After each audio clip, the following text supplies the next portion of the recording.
hi, আমি শিফা and this is my very first video on this channel.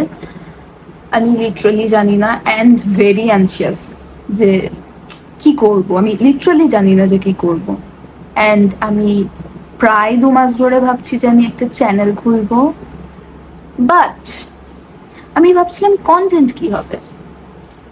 তো আমি তারপরে ভাবলাম যে ওকে, আমার লাইফ ইজ আ সার্কাস, আমি তো আমার লাইফ স্টোরি বলতে পারি, যদিও ইন রিয়েল লাইফ আমার লাইফে কেউ ইন্টারেস্টেড না, বাট যদি ইউটিউবার হ্যাম করে। এনিওয়েজ, তো আমি আজকে বলছি যে আমার নিটের জার্নি কিরম ছিল and how I ended up. তো আমি একটা কোচিং সেন্টারে ভর্তি হই আফটার এইচএস। আমার বাড়ির লোক প্রথমেই বলে দেয়, ওরা আসলে আমার পোটেনশিয়াল জানতো, ওরা প্রথমেই বলে দেয় যে না, তুই পারবি না। And I was like what, আমি যদি পারবো না তো কে পারবে? আমি পারবো না, এটা হতে পারে? এটা বাড়ির লোক কি করে বললো? আমি বাড়ির লোককে ভুল প্রমাণ করবো? হ্যাঁ, এইরকম আর কি। তো তারপরে আমি বাড়ির সাথে ঝামেলা করি এন্ড বাড়ির লোক একটাই কন্ডিশন দেয় যে আমাকে কোনো একটা ডিগ্রিতে ভর্তি হতে হবে এন্ড তার সাথে আমি কোচিং নিতে পারি। লাইক, তো আমি physics was my favourite subject then. তো আমি ফিজিক্স অনার্সে ভর্তি হই, তার সাথে নিটের প্রিপারেশন করি। তো আমি ফিজিক্স অনার্সে যেই কলেজে ভর্তি হই সেই কলেজের হোস্টেলে আমি থাকতাম and the hostel is very pathetic, like very pathetic. The experience is very pathetic. তো আমি প্রত্যেক দিন, আর কলেজও ছিল মর্নিং কলেজ, আমি চুজ করেছিলাম যাতে মর্নিং কলেজ থাকে, যাতে দিনের বেলায় আমি কোচিং করতে পারি অ্যান্ড তারপরে আমি দেখিয়ে দেবো আমার বাড়ির লোককে যে দেখো, আমি কলেজও করেছি, নিটও ক্র্যাক করেছি। এই সমস্ত আশা ভরসা নিয়ে আমি কলকাতা চলে আসি এবং কোচিংয়ে ভর্তি হয়ে যাই। প্রত্যেক দিন 1.5 থেকে 2 ঘন্টা যাওয়া এবং 1.5 থেকে 2 ঘন্টা আসা, সকালে ভোরবেলায় উঠে কলেজে যাওয়া অ্যান্ড তারপরে 6-7 ঘন্টার কোচিং, এইরকম চলছিল আমার জীবন। তো আমার হোস্টেলের জায়গাটাই প্রথমে যাই। হোস্টেলে আমাদেরকে উঠতে হতো 5টার সময়। 5টার সময় লিটারালি আমি ঘুমোতে যাই, 5টার সময় আমি উঠতে হতো অ্যান্ড আমি সেটা করতাম just to prove my family wrong, যেটা আমি করতে পারিনি। তো আমি 5টার সময় উঠতাম, উঠে হচ্ছে যে প্রেয়ার করতাম, তারপরে গেট পাস নিতাম, তারপর কাপড় কাচতাম, বিছনা পরিষ্কার করতাম, যা আর কি কাজ থাকে সেগুলো করতাম, খাবার খেতাম, ব্রেকফাস্ট করতাম, তারপরে কলেজ যেতাম। কলেজ থেকে ফিরে খাবার খেতাম, খাবার খেয়েই জাস্ট স্নান করে রেডি হয়ে আমায় চলে যেতে হতো 1.5-2 ঘন্টার জার্নি করে কোচিং সেন্টারে। তো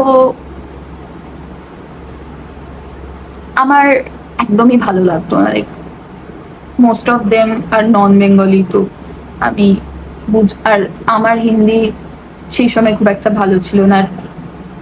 আমি ইন রিয়েল লাইফ খুব মানে আননোন পার্সনের সাথে প্রথমে খুব বেশি কথা বলতে পারি না, মানে পারি, ডিপেন্ডস অন মাই মুড। আর ওখানে সবাই স্টুডিয়াস আর আমি এখানে ডাম। তো আমি জাস্ট ভ্যাবাচাকা খেয়ে গেছি যে ওয়াও, এরা মানে এদের সাথে আমার কম্পিটিশন, লাইক তাহলে তো সত্যিই টাফ আছে। যাই হোক, তো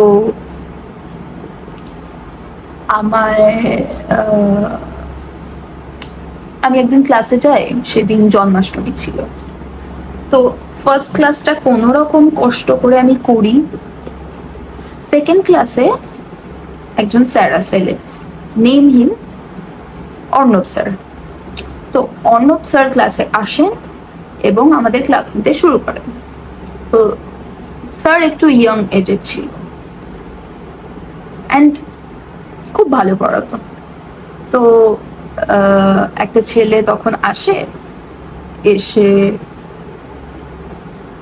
কিছুক্ষণ পরে, লাইক ক্লাস স্টার্ট হয়ে যাওয়ার কিছুক্ষণ পরে আসে, এসে বলে যে স্যার দেরি হয়ে গেল। তো স্যার বলে যে কেন দেরি হলো, আজ তো জন্মাষ্টমী। তো তখন বলছে সরি স্যার লেট হো গিয়া। ছেলেটি হিন্দি ভাষী ছিল। तो सर बोलছে अरे मैं तो एक्सक्यूज दे रहा हूँ तुम्हें, एक्सक्यूज एक्सक्यूज बना के दे रहा हूँ तुम्हें, तुम बोल सकते हो कि जन्माष्टमी था, घर पे पूजा था इसलिए लेट हो गया। তো আই ডোন্ট নো আমার মাথা কতটা খারাপ, মানে কতটা খারাপ হলে কেউ এত সিরিয়াস একটা কনভারসেশন চলছে, এত সিরিয়াস একটা প্রিপারেশন চলছে, এত সিরিয়াস একটা কোচিং চলছে, সেখানে আমি বলি যে স্যার पूजा था नहीं, पूजा थी। तो सर बोलो जे सॉरी हमारी हिंदी खूब ही खराब। एंड आई वाज लाइक ना सर घर पे पूजा थी। And everyone shocked including sir. কিছুক্ষণ পরে স্যার বলে क्या टाइम टाइम वेस्ट कर रहे हो, क्या टैलेंट वेस्ट कर रहे हो, स्टैंड अप कॉमेडी कर रहे हो, क्या नीट विट के चक्कर में पड़े हो। কিন্তু না আমি স্ট্যান্ড আপ কমেডি করতে পেরেছি, না আমি নিট ক্র্যাক করতে পেরেছি। এনিওয়েজ, তো আর একদিন আমি একদিন বসে আছি, ফার্স্ট ক্লাসটা হয়েছে, সেকেন্ড ক্লাসে স্যার আসছে না। তো তারপরে আমার পেছনে একটা মেয়ে বসেছিল যাকে আমি খুবই রুড ভাবতাম, আর ও আমাকে খুবই রুড ভাবতো, যেটা প্রত্যেকটা বেস্ট ফ্রেন্ড প্রথমে ভাবে। তো আমি খুবই বোর হচ্ছিলাম, আর তারপরে আমি ওকে জিজ্ঞেস করি যে ভাই ক্লাস বাঙ্ক করবি? she was like চপ। এন্ড তারপরে আমরা বেরিয়ে যাই, জাস্ট হাই সিকিউরিটি থেকে কষ্ট করে বিশাল চাপ নিয়ে বেরিয়ে যায়, জাস্ট বেরিয়ে যাই আমরা। তো তারপর আমরা অ্যাক্সেস মল যাই, বিশাল ফান টান করি, তারপর আমাদের বিশাল বন্ড হয়ে যায়, আমরা ট্রমা শেয়ার করতে থাকি একে অপরের, যে হ্যাঁ আমি বাড়িতে এতটা ঝামেলা করে কোচিং করতে এসেছি, ও বলছে আমি বাড়িতে এতটা ঝামেলা করে কোচিং করতে এসেছি, ও বলছে আমার এভাবে হার্ট ব্রেক হয়েছে, আমি বলছি আমার এভাবে হার্ট ব্রেক হয়েছে, আমার বাড়ির লোক এভাবে হার্ট করেছে, এইসব চলছে আমাদের কনভারসেশন। একটা বন্ড তৈরি হয়ে গেছে আমাদের ট্রমা শেয়ার করতে করতে। তো যাই হোক, সেই কোচিং থেকে আমি জাস্ট যেই লাভটা করতে পেরেছি সেটা হচ্ছে আমার বন্ধু, ওর সাথে জাস্ট আমার ফ্রেন্ডশিপ, সেটাই 1 লাখ টাকা দিয়ে আমার যেটা লাভ হয়েছে সেটা হচ্ছে ওর সাথে ফ্রেন্ডশিপ হওয়া। তো ঠিক আছে, মানে that's a good part of this journey, মানে এইটা ছাড়া আর কোনো গুড পার্ট ছিল না। তো আমি যেই হোস্টেলে থাকতাম সেটার একটু বিবরণ দিই। সেই হোস্টেলে মেয়েদেরকে ওড়না নিয়ে থাকতে হতো, এবং বড় মানে উপরের টপটা সেটা বড় হতে হবে, মানে লেন্থটা বড় হতে হবে, অ্যান্ড ফুল পায়জামা থাকতে হবে। অ্যান্ড আমার লিটারালি মানে নেই এরকম কিছু, মানে অনেস্টলি নেই আমার এরকম কিছু। তো আমার বাড়ির লোক আমাকে কিনেও দেয় যে ঠিক আছে পর। অ্যান্ড আমার বাড়ির লোক আমাকে বলে যে তুই হচ্ছে যে ভেতরে একটা টপ পরে নিবি, ওপরে জাস্ট কুর্তিটা পরে নিবি, কুর্তিটা বাইরে গিয়ে খুলে দিবি। এটা আমার বাড়ির লোক আমাকে বলে যে এইটা কর। ওকে। তো এইরকম একটা হোস্টেলে থাকতাম যেখানে 8টার সময় গেট বন্ধ হয়ে যেত, এবং 10টার সময় খাবার খেতে হতো। ঠিক আছে 10টার সময় খাবার খাওয়া ইজ গুড, অ্যান্ড খাবার ওয়াজ গুড, মানে হোস্টেলটা যতটাই পোড়ো বাড়ি টাইপের হোক, খাবার ওয়াজ গুড। যাই হোক, তো ওখানে বেশ কয়েকজন, আমরা 3জন থাকতাম একটা রুমে, মানে সেটা 6জন থাকার রুম, বাট আমরা 3জন থাকতাম। তো আমরা 3জন থাকতে থাকতে বেশ কথা বলছি একে অপরের সাথে, বেশ বন্ধুত্ব করেছি। তো সেখানে একটা মেয়ে ছিল যার boyfriend was very toxic, like very toxic. তো সে আমাকে বলতো যে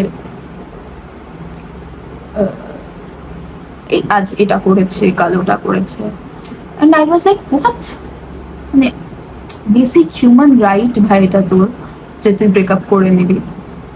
তো ও বলে যে না আমি ব্রেকআপ করতে পারবো না, তো তারপরে এই সমস্ত কিছু চলতে থাকে। অ্যান্ড তারপরে সাডেনলি আমাদের ক্লাসে আমাদের রুমে 3টে সিনিয়র দিদিদেরকে ঢোকানো হয়, অ্যান্ড ফর সাম রিজন ওরা আমাকে একদম পছন্দ করতো না। লাইক প্রথম দিন থেকে লাইক পছন্দই করতো না, মানে পুরো পছন্দই জাস্ট করতো না ফর নো রিজন। মানে প্রথম দিন কি বা জানবে, নো রিজন আমাকে পছন্দ করতো না। তো তার মধ্যে একটা মেয়ে ছিল, উফ, লেটস নেম হার, কি নাম দেওয়া যায়, পেতনি। তো যাই হোক, তো সেখানে একজন পেতনি ছিল। তো সে হচ্ছে যে নো রিজন আমার ব্যাপারে উল্টো পাল্টা কথা বলতো। Like I like to it and drink fast food. তো আমি প্রত্যেক দিন হচ্ছে যে চিপস নিয়ে আসতাম, কুরকুরে নিয়ে আসতাম অ্যান্ড কোল্ড ড্রিঙ্ক নিয়ে আসতাম, এবং রাত্রেবেলায় আমার খুব ক্রেভিংস হতো, রাত্রে পড়তে পড়তে আমি সেটা খেতাম আর কোল্ড ড্রিঙ্ক খেতাম। তো তারপরে হঠাৎ করে একদিন ওরা গিয়ে টিচারকে বলে যে আমি বোতলে মদ মিশিয়ে হোস্টেলে নিয়ে যাই, নিয়ে গিয়ে চাট দিয়ে খাই, like chips and Kurkure. And I was like okay, আচ্ছা, মানে এইটাও করা যায়। আমার মাথায় আসেনি যে এইরকম কোনো জিনিস হতে পারে, মানে এরকম কোনো জিনিস কেউ বলতে পারে কারোর নামে। ঠিক আছে, তো তারপরে সেটা গেল। তো টিচার বিলিভ করেনি, কারণ টিচার আমাকে ভালোবাসতো। তো তারপরে একদিন হচ্ছে যে আমি আমার একটা ফ্রেন্ডের সাথে 3তলায় গিয়ে কথা বলছি। আমাদের ছিল দোতলায়, আমি 3তলায় গিয়ে কথা বলছি, আর 4তলাটা থাকতো বন্ধ। 3তলায় একটা ঘর ছিল যেখানে সুইসাইড করেছিল একটা মেয়ে, তার পাশের রুমটা ছিল সেখানে সুইসাইড করেছিল একটা মেয়ে। তো আমি ওখানে গিয়ে ফোনে কথা বলছি আমার একটা ফ্রেন্ডের সাথে, প্রায় অনেকটা দেরি হয়ে গেছে, 11টা 11:30। ওরা আমাকে বলছে যে দরজা লাগাবো, তুই ভেতরে ঢোক। তো আমি বলছি তোমরা দরজাটা লাগিয়ে, মানে কড়া, মানে ছিটকিনি না দিয়ে তোমরা হচ্ছে লাগিয়ে রাখো, আমি এসে ঢুকে লাগিয়ে দেবো। কিন্তু আই ডোন্ট নো ওদের কি সমস্যা, মানে ওরা জাস্ট আমাকে হ্যাপি দেখতে পারতো না, জাস্ট মানে হ্যাপি দেখতেই পারতো না। তো ওরা হচ্ছে যে ম্যামকে গিয়ে বলে দেয় যে শিফা ফোনে কথা বলছে এত রাত্রেবেলা। মানে লিটারালি আমি একটা মেয়ের সাথে কথা বলছিলাম, তো এত রাত্রেবেলা উপরে গিয়ে, উপরে তো যাওয়া অ্যালাউ নেই, উপরে লিটারালি লোকজন থাকতো। ওরা ম্যামকে বলেছিল যে আমি 3তলায় নয়, মানে 3তলাটা বলেইনি, বলেছিল আমি 4তলায় গিয়ে রাত্রেবেলা কারোর সাথে ফোনে কথা বলছি। অ্যান্ড ম্যাম আমাকে ডেকে বলে এত রাত্রে তুমি সবারই প্রবলেম করছো হোস্টেলে, এরা কেন বারবার তোমার নামে কমপ্লেন করছে, তুমি এরকম রাত্রেবেলা উপরে কেন গেছো, উপরে তো সবকিছু বন্ধ থাকে। আমি বলছি উপরে তো আমার ফ্রেন্ডসরা থাকে। বলছে না, ওরা তো বলেছে তুমি 4তলায় ছিলে। আমি বলছি না, আমি তো 3তলায় ছিলাম। বলছে না না, তুমি 4তলায় ছিলে, ওরা এটাই বলেছে। তো আমার গেছে মাথাটা পুরো চটকে, মানে ভীষণ মাথা গরম হয়েছে। মানে মানে আমি অ্যাকচুয়ালি বাইরের লোকের সাথে এতটা মাথা গরম করতে পারি না, কিন্তু সেই দিন প্রচন্ড মাথা গরম হচ্ছে ওই পেতনি দিদির ওপর। তো আমি হচ্ছে যে ম্যামের কাছ থেকে আসি, এসে বলি ম্যাম আমি এটা করিনি।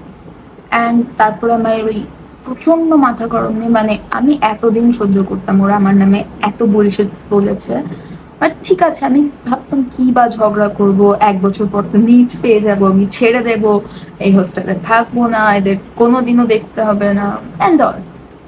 তো তারপরে আমি, কিন্তু সেই দিন আমার প্রচন্ড মাথা গরম হয়ে গেছে। আমি তারপরে গেছি, গিয়ে সোজা ওর কাছে গিয়ে বলেছি যে তোমার কি কোনো কাজ ধান্দা নেই, তুমি লোকের নামে শুধু একে ওকে বলে বেড়ানো ছাড়া আর কোনো কাজ নেই তোমার, এক থাপ্পড়ে 20 দাঁত ঝরিয়ে দেবো। লিটারালি আমি গিয়ে এটা বলেছি, আমি এখন রিগ্রেট করি। তারপরে ও প্রচন্ড ঝামেলা করে and I was like I don't give up. তো ঠিক আছে, এরকম ভাবে চলছিল আমার হস্টেল লাইফ। এবার তারপরে আমি পেলাম না নিটে, আই ডোন্ট নো। আচ্ছা হ্যাঁ, যেদিন আমার নিট ছিল তার আগের দিন, লিটারালি তার আগের দিন, মানে নিট যেটার জন্য আমি 1 বছর ধরে প্রিপেয়ার করছি, নিটের আগের দিন তারা আমাকে বলে যে তারা টিচারকে গিয়ে বলে যে আমার খুবই শরীর খারাপ ছিল, কারণ আমার খুবই প্যানিক অ্যাটাক আসছিল, মানে কোচিং থেকে এসে ইটস লাইক আর পারছি না, মানে প্রচন্ড প্যানিক করছি। তো আমি এসেই জাস্ট ঘুমিয়ে পড়েছিলাম। তো ওরা নাকি টিচারকে গিয়ে বলেছে যে আমি মদ খেয়ে এসছি, তারপরে মদ নিয়ে এসছি, তারপরে সেটা রাত্রেবেলা খেয়েছি বলে ভাত খেতে যাইনি। ইটস লাইক আমার আমার নিট ভাই, আমার নিট, আমার নিট, তার আগে এটা আমি নেশা কেন করতে যাবো? মানে আমি সারা একটা বছর যেটার পেছনে কাটিয়েছি সেটা সেটা জাস্ট এক মানে এক ধাক্কায় আমি জাস্ট শেষ করে দেবো, জাস্ট কিছুক্ষণের জন্য ফান করার জন্য। মানে আই ডোন্ট নো। আর নেশাটাও বা কোথায় করবো ভাই?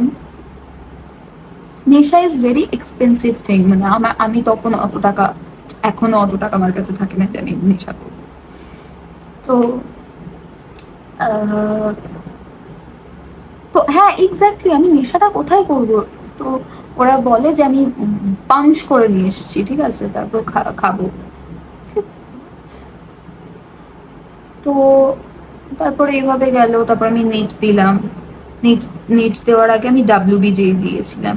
তো ডাব্লিউবিজেইটা আমার ভালো গেছিল। লাইক প্রথমে আমি ম্যাথ এক্সাম দিতে যাই, মানে ফার্স্ট হাফে ছিল ম্যাথ আর সেকেন্ড হাফে ছিল ফিজিক্স কেমিস্ট্রি, 100 and 50-50। তো আমি 100 মার্কসের যখন পরীক্ষাটা দিতে যাই ম্যাথসের, তখন আমি পরীক্ষা দিয়ে এসে ভাবি যে আমি যদি সেকেন্ড পরীক্ষাটাতে পুরো 50ও তুলতে পারি, 60ও তুলতে পারি, তারপরেও আমি কোনো ভালো কলেজ পাবো না, লাইক আমি তুলতেই পারবো না হয়তো। আমি খুবই খারাপ পরীক্ষা দিয়ে এসেছি, ম্যাথসটা আমার খুবই বাজে হয়েছে। কিন্তু আমি যেটা করেছিলাম, আমি কোনো নেগেটিভ মার্কিং রাখিনি, যেটা নিয়ে আমি শিওর ছিলাম সেটাই আমি করে এসেছিলাম, সেটা দুটো পরীক্ষাতে। তো তারপর আমি ভাবলাম যে আমি সেকেন্ড হাফটা কি দেবো নাকি দেবো না। তো আমি ভাবলাম যে টাকা দিয়ে ফর্ম ফিল আপ করেছি, তাহলে দিয়েই দিই। মাই এম ইজ নিট, আমি তো এগুলো জাস্ট প্র্যাকটিসের জন্য করছি। অ্যান্ড তারপরে and without any preparation, like নিটের প্রিপারেশন করছিলাম বলে আমি অঙ্ক কিচ্ছু করিনি। লাইক 1 বছর অঙ্ক থেকে ডিটেলস, মানে ফিজিক্স অনার্সে যেইটুকু অঙ্ক থাকে সেইটুকু। তো তারপরে আমি পরীক্ষা দিলাম। তো পরীক্ষা দিয়ে রাত্রে এসে আমি মার্ক করে এসেছিলাম যে কত নাম্বার উঠছেন। তারপরে আমি দেখি যে হ্যাঁ আমার 70+ মার্কস উঠছে।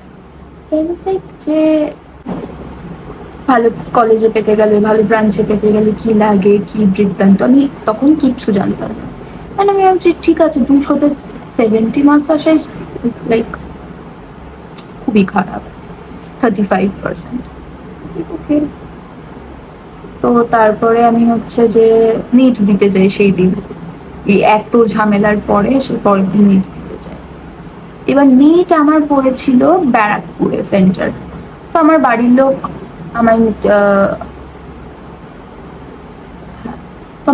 লোক আমায় অবভিয়াসলি দিতে নিয়ে যায়নি। তো আমি গেছি, তারপর পরীক্ষাও দিয়েছি এবং বুঝে গেছি যে না, নিট আমার দ্বারা হবে না। My parents were right. খুবই খারাপ আছি আমি তখন। একটা বছর এতটা আশা, মানে জাস্ট আমার আশাটা সব ভেঙে গেছে। তো তারপরে ভাবছি যে ডাব্লিউবিজেইতে তাহলে আমি একটু সার্চ করে দেখি যে কত মার্কস লাগে। যাদবপুর ইউনিভার্সিটি তো দূরের কথা, লিখবো কল্যাণী বা অন্য কোনো কলেজে। তো তখন আমি সার্চ করি অ্যান্ড আমি দেখি যে হোয়াট, আমার এক্সপেক্টেড র্যাঙ্ক সেটা আমি যাদবপুরের ইটিসি ডিপার্টমেন্ট পাবো। আই ওয়াজ লাইক না না, এটা হতে পারে না, লাইক আমার মতন ডাম কি করে যাদবপুর পেতে পারে, যাদবপুর পেতে পারে, অ্যান্ড যে অ্যাকচুয়ালি একটা সারা বছর অঙ্ক করেনি। ফোন আসছে। তো একটা সারা বছর লিটারালি অঙ্ক করিনি। আমি মাকে ফোন করে বলছি যে হ্যাঁ আমার গভর্নমেন্ট কলেজ হয়ে যাবে, যাদবপুরও হয়ে যেতে পারে। আমার বাড়ির লোক সুপার হ্যাপি, লাইক ওয়াও, যে তাদের মেয়ে যাদবপুরকে ক্র্যাক করে ফেলবে হয়তো, তাদের মেয়ে খুবই ভালো পড়াশোনায় এইচএসে ভালো নাম্বার পেয়েছে, আর আমাকে জাস্ট মাথায় তুলে রাখে। অ্যান্ড আমি হচ্ছে যে মাথায় তুলে রাখে সেটার সুযোগ নিতে থাকি। তারপরে আমার রেজাল্টের ডেট আসে ডাব্লিউবিজির, অ্যান্ড আমি দেখি অ্যাকচুয়ালি আমার র্যাঙ্ক হয়েছে 1500, অ্যান্ড আমি অ্যাকচুয়ালি ইলেকট্রনিক্স ডিপার্টমেন্টে পাচ্ছি। আমি ভাবলাম যে what? মানে আমার বাড়ির লোক এমনি এমনি আমার মাথায় তুলে রাখছিল না, মানে আমি আমি নিজেকে রেসপেক্ট করা শুরু করে দিয়েছি। তো তারপর আমার তো নিট হলো না, যাদবপুরে ভর্তি হলাম, অ্যান্ড এখন সুখে শান্তিতে আমি করছি, ক্লাস করছি, পরীক্ষা দিচ্ছি, অ্যান্ড আই হোপ 2027 অব্দি আমি ইঞ্জিনিয়ার হয়ে যাব। Best of luck to me, and like, share, subscribe please.